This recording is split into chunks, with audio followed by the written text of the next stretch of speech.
ہمارے سارے leader are the products of a military managed system.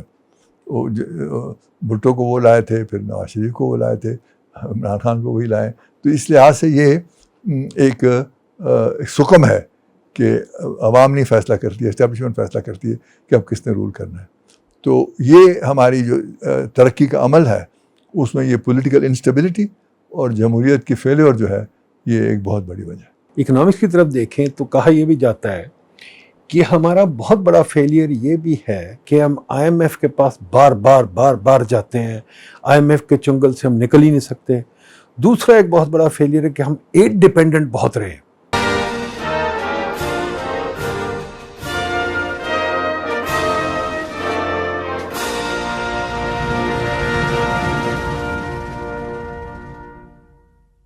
Seventy 75 years of Pakistan ہم celebrate کریں گے. تو ہم نے پائیڈ میں Pakistan institute of development economics اور پلاننگ کمیشن کے ساتھ مل کے ہم نے سوچا کہ اس سے بہتر کیا چیز ہو سکتی ہے کہ ہم سنیں کہ پاکستان پہ تاثرات, پاکستان کے سینئر تھنکرز جنہوں نے پاکستان بنایا ہے, جنہوں نے پاکستان کو اس ڈیولپمنٹ جرنی کے تھرو دیکھا ہے, ان سے بات کی جائے. تو آج میں بہت خوشی سے I feel honoured that I am talking to Sartaj Aziz. Sartaj Aziz سب کو پتہ ہے سرتاج عزیز صاحب کون ہیں. انہوں نے ماشاءاللہ پاکستان کی ہر حصے میں کوئی نہ کوئی اپنا حصہ ڈالا ہے. فائنانس منسٹر بھی رہے ہیں, پلاننگ منسٹر بھی رہے ہیں, اپنا فارن منسٹر بھی رہے ہیں. سرتاج صاحب پریزیڈنٹ صاحب بھی بننے والے تھے, ہم سب چاہتے تھے پریزیڈنٹ صاحب بن جائیں. سرتاج صاحب ایک بہت بڑی اینٹی ہیں پاکستان کی ہسٹری میں. تو اس لیے میں سرتاج صاحب سے دعوت دوں گا ان کو کہ وہ ہمیں بتائیں ان کے تاثرات پاکستان ایٹ 75. سرتاج صاحب. بسم اللہ الرحمن الرحیم. پاکستان کا بننا ایک قریباً معجزہ تھا, کیونکہ پارٹیشن سے پہلے ہندوستان کی غیر تقسیم شدہ ہندوستان کی آبادی 40 کروڑ تھی, جس میں مسلمان 10 کروڑ تھے اور 30 کروڑ ہندو اور سکھ تھے. تو اس میں کئی مائل سٹون آئے. سب سے پہلا مائل سٹون 20s میں آیا جب مسلم لیگ کے بننے کے بعد, جو 1906 میں بنی تھی, انہوں نے انگریزوں کو اس بات پہ راضی کر لیا کہ جہاں میونسپیلٹیز ہیں وہاں پہ ریزرو سیٹس ہوں مسلمانوں کی, تاکہ وہ اپنے نمائندے خود منتخب کر سکیں. تو یہ پہلا مائل سٹون تھا جو ہمیں ملا. اس کے بعد یہی اصول 1935 میں جب صوبائی انتخابات ہوئے 1935 ایکٹ کے تحت, اس میں بھی ریزرو سیٹیں ڈال دی گئی. تو اس سے یہ ظاہر ہو گیا کہ ریزرو سیٹیں جو ہیں وہ مسلمانوں کی ہیں, اور وہی مسلمان ووٹر جو ہیں انہیں الیکٹ کریں گے. اس کے بعد وہی جو اگلا مائل سٹون تھا وہ 1940 کا تھا, جب پاکستان ریزولوشن 23 مارچ کو پاس ہوا ایک بہت بڑی کنونشن میں, اور اقبال کے اس کے مطابق اقوال کے مطابق قائد اعظم نے وہاں پہ یہ اعلان ہوا کہ ہمیں یہ 2 علیحدہ مملکتیں ہونی چاہیے. تو یہ جو ہے اس نے وہ رستہ ہموار کیا. اور اب جو اصلی مسئلہ تھا وہ یہ تھا کہ کانگریس یہ دعوے کر رہی تھی کہ مسلم لیگ صرف نمائندہ جماعت نہیں ہے, ہمارے ہاں بھی بہت سے مسلمان ہیں, مولانا آزاد تھے اور بھی بہت پرومیننٹ لوگ تھے, تو ہم بھی مسلمانوں کے نمائندہ ہیں, اور یہ بات صحیح نہیں ہے. تو جو اگلا مرحلہ تھا وہ 1946 کے جو انتخابات تھے وہ تھا ٹیسٹ کہ نمائندہ جماعت ہے کہ نہیں. اور اس کے لیے جو اگلے 6 سال گزرے 40 کے بعد, قائد اعظم نے جتنی محنت کی مسلم لیگ کو آرگنائز کیا, اور یہ کہا کہ آپ نے یہ ثابت کرنا ہے کہ مسلم لیگ ہی نمائندہ جماعت ہے ہندوستانی مسلمانوں کی. تو ان الیکشن میں مسلم لیگ نے 87% سیٹیں جو ہے 486 سے 427 سیٹیں تمام صوبائی اسمبلیوں کے ملا کر حاصل کی. مثلا پنجاب میں 76-86 میں سے, اور یہ ثابت کر دیا کہ مسلم لیگ ہی نمائندہ جماعت ہے, اور اب اس کو اگنور کرنا ناممکن ہے. تو انگریزوں نے بھی یہ بات تسلیم کی ایک ڈیموکریٹک اصول کے تحت کہ یہ اس کے بغیر تصفیہ نہیں ہو سکتا, کیونکہ ہندوستان یہ کہہ رہے تھے کانگریس کہ آپ حکومت ہمارے حوالے کریں, ہم اپنی مائنارٹی کو خود پروٹیکٹ کریں گے بشمول مسلمانوں کے. قائد اعظم نے کمال مہارت سے یہ ثابت کیا کہ میں بات چیت بھی نہیں کروں گا جب تک آپ یہ تسلیم نہیں کریں گے کہ ہم 2 الگ قومیں ہیں, ہمارا صرف حکومت کی بات نہیں ہے. ہمارا تمدن بھی الگ ہے, ہمارا عقیدہ بھی الگ ہے, اور ہمیں اپنی اس کے مطابق اگر جینا ہے تو ہمیں الگ ریاست چاہیے. تو 46 کی الیکشن کے بعد اگلے جو 18 مہینے تھے اس میں جس مہارت سے انہوں نے وہ اپنے کارڈز کھیلے, اور کانگریس کی اس قدر شدید مخالفت تھی اور اس قدر ویلیفیکیشن کمپین تھی, اور وہ ایک معجزہ ہے جو انہوں نے حاصل کیا. الٹیمیٹلی ظاہر ہے کہ انہیں پنجاب اور بنگال کی تقسیم پہ بھی راضی ہونا پڑا, کیونکہ انہوں نے کہا کہ اگر آپ میجورٹی ایریاز لے رہے ہیں تو ہمارے جو ہندو میجورٹی ایریاز ہیں ان صوبوں میں اس کو میں الگ کریں گے.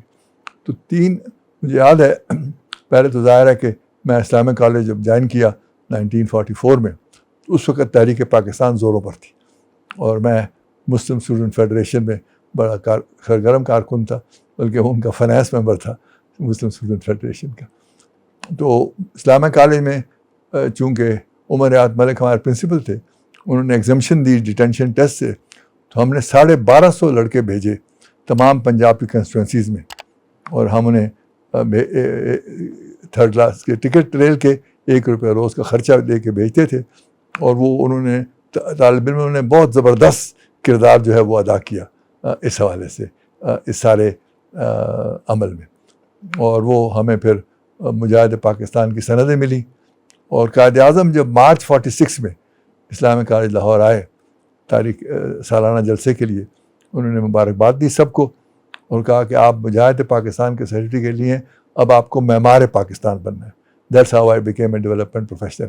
حالانکہ میرے فادر چاہتے تھے کہ میں لا میں جاؤں, اور وہ تو قائد اعظم نے یہ بھی کہا کہ مسلمان کامرس اور انڈسٹری میں بہت پیچھے ہیں, اور ایک آزاد مملکت کو ضرورت ہوگی تو آپ کو کامرس اور انڈسٹری کی طرف بھی توجہ دینی چاہیے. تو میرا جو ایک لحاظ سے کیریئر تعلیم کی تبدیلی اور کیریئر جو ہے قائد اعظم کے ڈائریکٹ حکم پہ تبدیل ہوا. تو وہ شکر ہے خدا کا. اور آج اگر ہم بارڈر کی دوسری طرف دیکھیں کہ ہندوستانی مسلمانوں کا ہندوستان میں کیا حال ہے, پہلے وہ 2nd کلاس سٹیزن ہیں, جب مودی کے اندر 3rd کلاس سٹیزن بن گئے, اور زندہ رہنا بھی ان کے لیے مشکل ہو رہا ہے. تو خدا کا شکر ہے کہ ہمیں یہ ٹکڑا زمین کی ملا جس کے ہمیں اپنی عقیدہ اور اپنی تمدن کے مطابق اس کو ہم سنوار سکتے ہیں اور اس میں سکھ کا سانس لے سکتے ہیں. اس کے بعد جو شروع کے سال تھے وہ بہت مشکل تھے. ظاہر ہے پارٹیشن کے بعد ہمارے پاس وسائل بھی نہیں تھے, اور چیزیں زیادہ تر ادھر رہ گئی تھیں, اور کشمیر پہ لڑائیاں بھی 2 ہوئیں, تو اس کی وجہ سے ہم پہ بوجھ ہوا. لیکن 60 کے بعد پھر ترقی کا عمل تیز ہوا. وہ شکر ہے کہ اس وقت میں پلاننگ کمیشن میں تھا 1960 سے 70 تک, تو وہ ایک بڑا اچھا پیریڈ تھا ترقی کا, جس میں ہم نے مثالی گروتھ بھی حاصل کی اور بہت سی اصلاحات بھی ہوئی. سرتاج صاحب یہ بتائیے کہ آپ 75 سال کے بعد ایز اے معمار آف پاکستان 75 سال کے بعد آپ کیا دیکھ رہے ہیں؟ پہلے تو یہ دیکھیے ساری جرنی جو ہے جو آپ نے پلاننگ کمیشنز لے کے فائنانس منسٹر فارن منسٹر تک دیکھی ہے, اس پہ ہمیں کوئی بتائیے کوئی چیزیں جو آپ جن پہ رکھنا چاہیں گے انگلی کہ بہت میجر چیزیں تھیں یا بہت میجر اقدامات تھے. پہلی بات تو یہ ہے جی کہ پہلے 1990 تک یعنی کوئی 40 سال ہماری ترقی کی رفتار کافی اچھی تھی, 5.5% تھی, اور ہمیں باہر سے امداد بھی ملی اور وہ اچھی گروتھ ہوئی. پھر اس کے بعد مسئلے پیدا ہوئے. ہماری جو رکاوٹ رہی اس سارے عرصے میں وہ ہماری پولیٹیکل انسٹیبلٹی تھی, اور اس کی وجوہات بڑی گہری ہیں. پہلے تو جب پاکستان بنا تو ہمیں آئین بنانے میں بہت دیر لگی. ہندوستان نے اپنا آئین 1950 میں بنا لیا, لیکن ہمارے ہاں سمجھوتا نہیں ہو سکا. اور 3 ایشوز تھے کہ پریزیڈنشل سسٹم کے پارلیمنٹری سسٹم, پروونشل اٹانومی کتنی ہو, کیونکہ بنگال ظاہر ہے کہ چاہتا ہے بہت پروونشل اٹانومی ہو, اور اسلام کا رول کیا ہے ہماری سلطنت. تو ان ایشوز پہ اختلافات تھے, اور جس کی وجہ سے آئین بنانے میں مشکلات پیدا ہوئیں. فائنلی 1956 میں آئین بن گیا, اور لیکن وہ بنانے میں ہم نے ایک جمہوری اصول کی نفی کی کہ ایسٹ پاکستان کی جو میجورٹی تھی اس کو نگیٹ کر دیا, کیونکہ 300 سیٹیں تھیں, اور ہم نے 1 یونٹ بنا کے یہاں دونوں کو برابر سیٹیں دیں, اور ان کی میجارٹی کو ختم، حالانکہ سینٹ بنانا چاہیے تھا بجائے ان کی میجارٹی ختم کرنے کو. اس سے وہاں پہ بڑی ایک طرح کی بے دلی پیدا ہوئی کہ یہ انہوں نے یہ کیا. تو وہ رکھنا وہاں پہ رہا. اس کے بعد پھر 56 کانسٹیٹیوشن کے اندر الیکشن اگر ہو جاتے تو جمہوری عمل چل پڑتا، لیکن 58 میں ایوب خان نے مارشل لا لگا دیا. تو دوسرا بڑا جو ہمارا فیلیور ہے وہ ہے جمہوریت کا فیلیور، کیونکہ ہمیں پہلے سالوں میں تو بڑی نوری جمہوریت تھی، پھر ایوب خان آئے 58 سے لے کر وہ 69 اور پھر 71 میں، اور بھٹو صاحب جب آئے 5.5 سال کے لیے، اس کے بعد پھر مارشل لا آ گیا. تو 28 سال میں 5.5 سال صرف سویلین کو تھی، باقی مارشل لا تھا. اور سب سے بڑی بات یہ کہ اس دوران میں جو مشرقی پاکستان میں ایوب خان کے اندر ترقی تو بہت ہوئی، لیکن جمہوری عمل نہیں تھا، اور ان لوگوں کو احساس نہیں تھا کہ ہم اپنے چیزیں خود مینیج کر رہے ہیں. صرف انڈیا کا خوف تھا. وہ 65 کی لڑائی نے ختم کر دیا، اور وہاں پہ پھر 6 مہینے کے بعد مجیب الرحمان کے 6 پوائنٹ آ گئے اٹانومی کے، اور 6 سال کے بعد بنگلہ دیش بن گیا، کیونکہ وہ حالات جو تھے وہ ایسے بگڑے ہوئے تھے. تو یہ جو ہمارا جسے میں کہوں گا ایک بنیادی سکم رہ گیا، وہ یہ تھا کہ پاکستان 47 میں بڑھا، لیکن پہلا جنرل الیکشن 23 سال کے بعد ہوا 1970 میں، اور وہ ظاہر ہے کہ اس دوران میں مارشل لا لگا رہا، اور وہ اس وقت ہوا جب 10 سال سیاسی عمل نہیں تھا. تو مغربی پاکستان کا ایک بھی لیڈر مشرقی پاکستان میں الیکٹ نہیں ہوا، اور وہاں کا صرف ایک نور الامین یہاں پہ الیکٹ ہوا. تو we actually voted for suppression, کیونکہ یہ بات نہیں تھی. تو یہ دوسرا اہم اس میں پہلو ہے کہ ہمارا جمہوریت کی جو فیلیور ہے وہ اس لحاظ سے بڑی سیریس ہے. تو یہ دوسرا پہلو. اس کے بعد اور جب بھی آپ کی پولیٹیکل انسرٹنیٹی ہو اور کنٹینیوٹی نہ ہو، اسی لیے مارشل لا میں ترقی ہوتی ہے کہ اس کو کوئی ہٹاتا نہیں ہو. 10 11 سال رہتے ہیں. ہماری کوئی سویلین گورنمنٹ جو ہے وہ اپنا تنور پورا نہیں کر سکی 5 سال کا، کیونکہ کوئی نہ کوئی رکھنا آتا رہتا ہے. اور اس میں جو بڑی اسٹرکچرل فلا رہی ہے وہ یہ ہے کہ جب ملٹری اپنا جاتی ہے اقتدار سے تو وہ پاور ٹرانسفر نہیں کرتی، وہ ایسے لیڈر سے شیئر کرتی ہے جو انہیں سویلین فساد پرووائڈ کریں فار کنٹینیوئنگ ملٹری رول.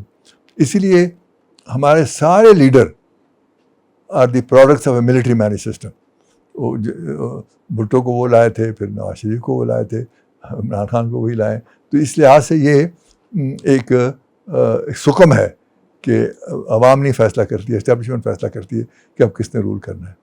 تو یہ ہماری جو ترقی کا عمل ہے اس میں یہ پولیٹیکل انسٹیبلٹی اور جمہوریت کی فیلیور جو ہے یہ ایک بہت بڑی وجہ ہے. پر سر صاحب turning to the economic side, economics کی طرف دیکھیں تو کہا یہ بھی جاتا ہے کہ ہمارا بہت بڑا فیلئر یہ بھی ہے کہ ایک تو بڑا واضح ہے کہ ہم آئی ایم ایف کے پاس بار بار جاتے ہیں، آئی ایم ایف کے چنگل سے ہم نکل ہی نہیں سکتے. دوسرا ایک بہت بڑا فیلئر ہے کہ ہم ایڈ ڈیپینڈنٹ بہت رہے، تھرو آؤٹ ایڈ ڈیپینڈنٹ رہے. اس کی کیا وجہ ہے آپ کے خیال؟ 2 وجوہات ہیں جی. ایک تو یہ ہے کہ چونکہ کشمیر کی وجہ سے ہمارا انڈیا کے ساتھ تعلقات مستقل خراب رہے، تو ہمارا ڈیفنس کا جو خرچہ ہے وہ انڈیا سے ڈبل ہے as a percentage of G D P. India 3% خرچ کرتا رہا ہے اور ہم ایوریج پہ 6 کرتے رہے. جواہر کے وقت میں تو 7 تک چلا گیا تھا جی ڈی پی کا تناسب سے.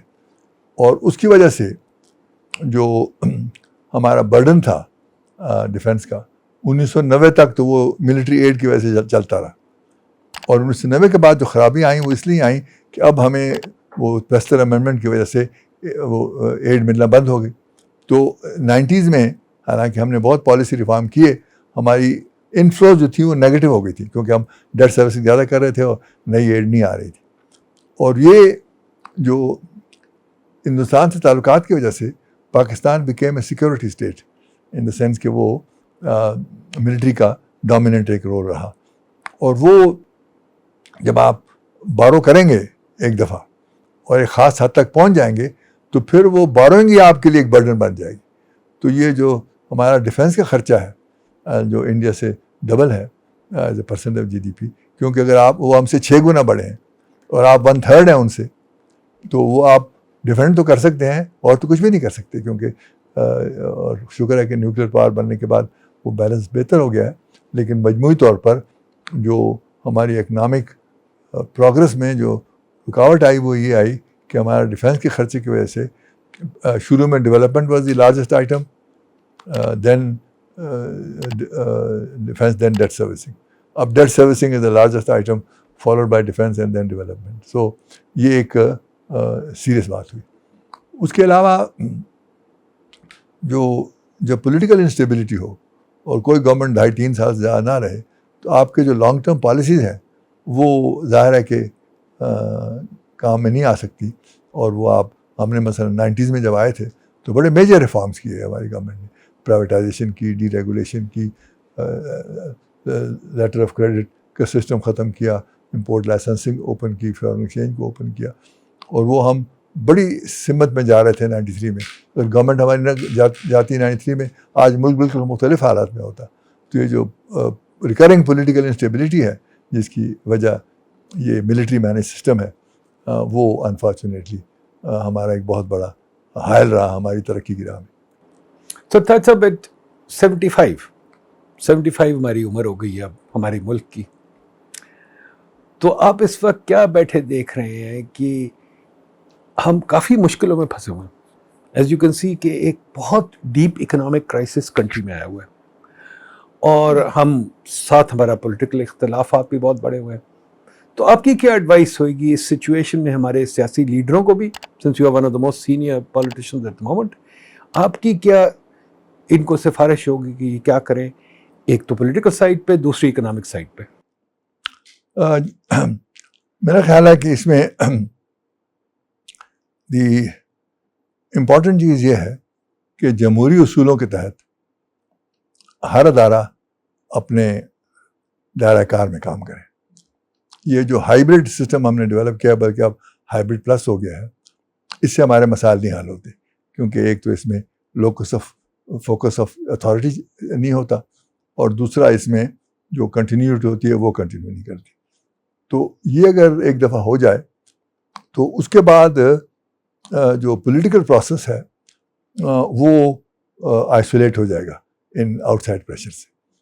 تو اس کے لیے پولیٹیکل پارٹیز کے اندر ایک گرینڈ ڈائلاگ کی ضرورت ہے, اور میں نے اس پہ لکھا بھی ہے کہ اس میں ایک تو یہ طے ہوگا کہ آپ نے کس طریقے سے کانسٹیٹیوشنل فریم ورک میں رہتے ہوئے اپنے سسٹم کو بنانا ہے, جمہوری اداروں کو کیسے مضبوط کرنا ہے, اور ساتھ charter of economy, charter of better governance, تمام چیزیں کریں. کیونکہ اس وقت جو ہمارے حالات ہیں اس میں اب ظاہر ہے کہ چونکہ آپ کا قرض کا برڈن اتنا بڑھ گیا ہے اور ڈیٹ سروسنگ اتنی ہو گئی ہے کہ آپ کا کرنٹ اکاؤنٹ ڈیفیسٹ جو ہے وہ بدقسمتی سے اس وقت انٹرنیشنل حالات بھی خراب ہیں تو وہ مزید ایکسینچویٹ ہو گیا ہے.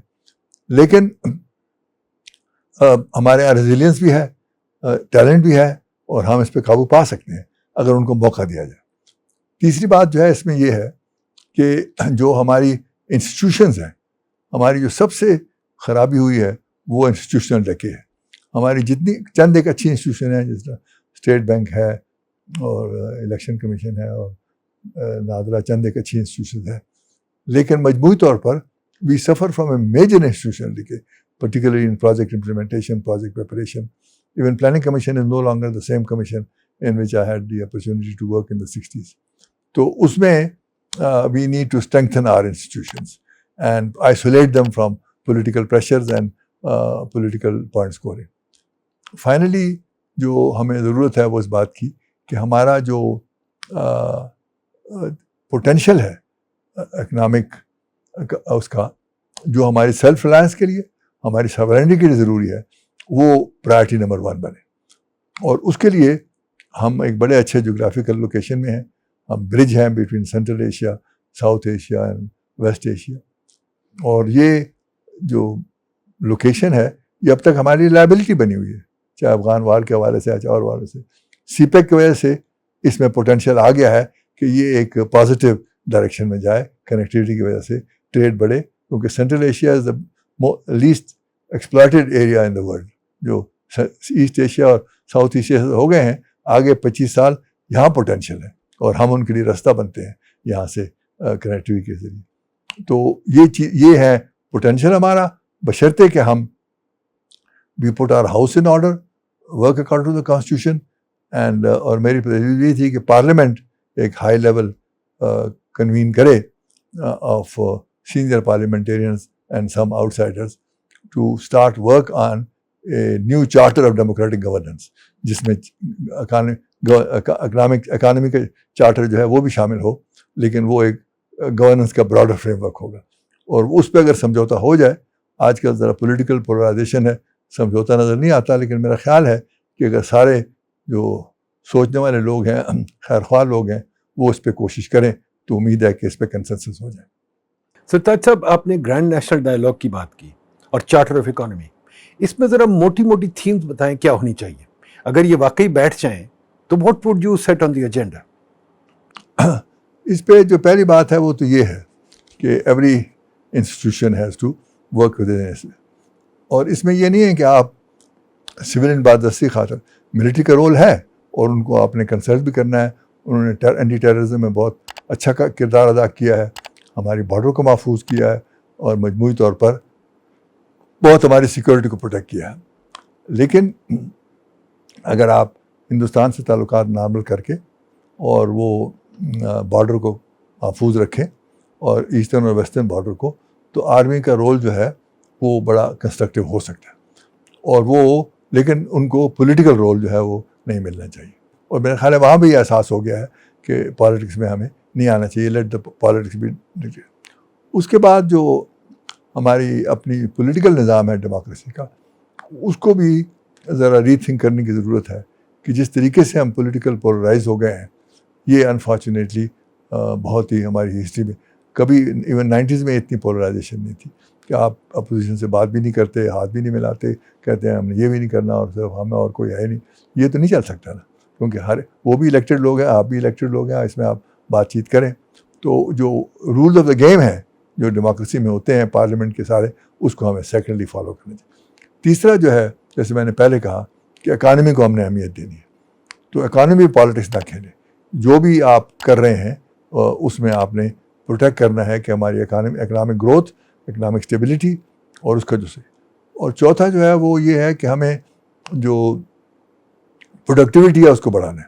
ہماری سب سے بڑی خرابی جو ہے کہ آپ پروڈکٹیوٹی از ویری لو، اور ہم دنیا میں جو بھی کام کرتے ہیں اس میں کمپٹیشن میں پیچھے رہ جاتے ہیں کیونکہ ہماری پروڈکٹیوٹی لو ہے. چاہے ویج ریٹ لو بھی ہو، since productivity is low we can't achieve.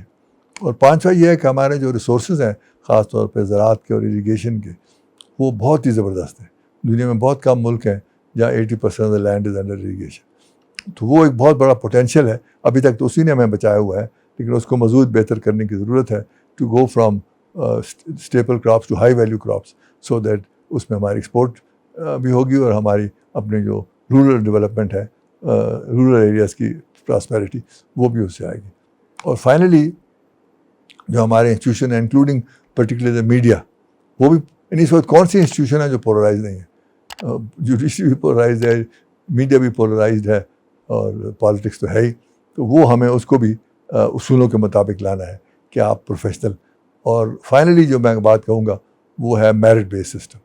ہمارے ہاں جو سب سے خرابی پیدا ہوتی ہے وہ یہ ہے کہ جب ہم ریکروٹمنٹ، اپوائنٹمنٹ، پروموشن یہ میرٹ کے بجائے اور کرائٹیریا پہ کرتے ہیں. تو یہ اگر ہم کام کر لیں تو پھر انشاءاللہ ہمارا سرتاج صاحب فائنلی بتائیے، as you were a youth when Pakistan was being born, اس وقت ہمارے پاس کوئی 100 ملین یا میرا خیال 125 ملین یوتھ ہے، ینگ بچے جو کہ ماشاء اللہ growing up very rapidly. What would your message to be to this youth? آپ کا کیا میسیج ان کو ہوگا؟ میسیج یہ ہوگا کہ جی ہماری جنریشن نے کچھ کامیابی تو حاصل کی، لیکن مجموعی طور پہ ہم فیل ہوئے ہیں ڈیموکریسی کو مضبوط کرنے میں، ملک کو اپنی ترقی پوٹینشیل پہ لانے کے لیے. لیکن آپ کا اب یہ چیلنج بنتا ہے کہ آپ نے اس کو جو قائد اعظم کا فاؤنڈر آف پاکستان کا خواب تھا اس کو کبھی ڈوبنے نہیں دینا، اور وہ اس کے مطابق پاکستان کو آگے لے کے چلنا ہے. اور اگر آپ یہ فیصلہ کر لیں گے تو پھر باقی جو قوتیں ہیں سیاسی اور دوسری، وہ بھی آپ کے پیچھے چل پڑیں گی. یہ بڑی انٹرسٹنگ آپ نے بات کی سرتاج صاحب، and I agree with you کہ ہماری جنریشن فیل کر چکی ہے. میں نے اس پہ ایک آرٹیکل بھی لکھا تھا کافی بڑا سارا کہ جی we have failed, but quite frankly the youth now اگر پاکستان کو کسی نے بچانا ہے تو ان بچوں نے بچانا ہے، اور ان کو جو محنت کرنی چاہیے، ان کو جو کام کرنا چاہیے، وہ میرا خیال بہت ایک بڑا ٹاسک ان کے سامنے ہے، پر وہ چیلنج بھی ہے، اور انشاءاللہ یہ جیت جائیں گے. تو پاکستان زندہ باد. اینڈ سرتاج صاحب ماشاءاللہ، thank you very much for giving us such good thoughts. Thank you.